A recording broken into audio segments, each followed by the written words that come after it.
We're presently started in Proverbs chapter 10, verse 1. I've been talking about parenting because that's what Proverbs chapter 10, verse 1 says. It says that when we parent right, we'll become glad.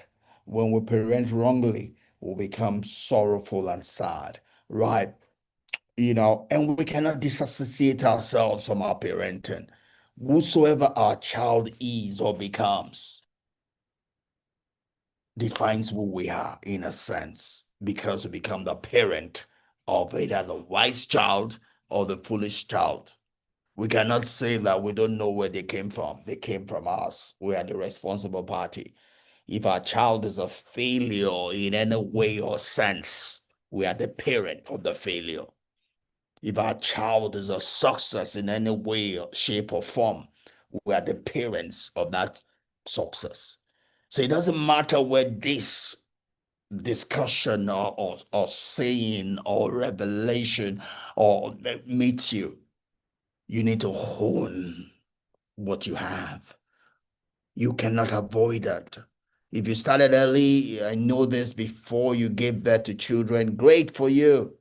You start from the very beginning, but it doesn't matter where it meets you. You have first of all take responsibility for what you have. You are the father, you are the mother of who you have. And you have to then work on what you have. But you can't work on what you have not taken responsibility for. You cannot learn from that which you have not taken responsibility for. You can't make a difference in that which you have not taken responsibility for.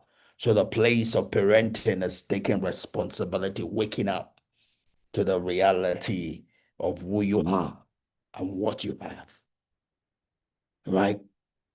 So wherever your child is, you are the parent and you are the reason why. And you will be the reason why it can either be better or get worse. You can do something about it, irrespective of where you find yourself, irrespective of the age of your child. You can do something. Giving up is not an option. Running away is not an option. Denying your reality is not an option. You need to hone it, hone you out, and begin to parent where you are, not where you are not. Right? Own where you are. Again, we'll say that parenting is divided into three phases. It's a parenting where you're almost doing everything for them because they are dependent on you. It is the coaching as they begin to develop independence and can do a lot of things for themselves. You should reduce your parenting, let them grow, let them grow, let them grow. Reduce your parenting, allow them to do while you teach them how to do it. You don't even have to wait for when they begin to separate themselves from you. The reason why they separate themselves from you is because you are overbearing. You always wanted to do things for them, always wanted to have your way. You should learn to disassociate yourself. Don't lead your life to your child. Be able to live alone. You're an independent adult. You can live alone without your child. If you live your life in a sense as if you cannot live alone without your child, you're not a good parent.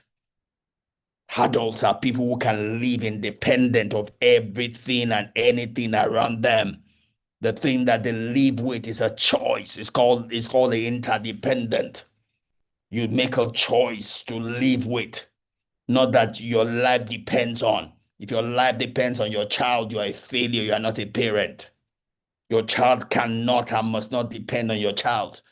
Parenting is a decision. It's not something that is forced on.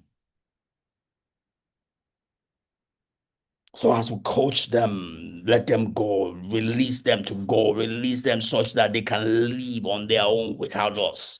That's the essence of parenting. You don't parent such that your child will never be dependent on you. You parent to release your child. And if you don't release your child, you will never own them. Those that own children, in a sense, are those that release their children. What you don't release, you cannot have. What you let go, if it's yours, will come back and will stay with you.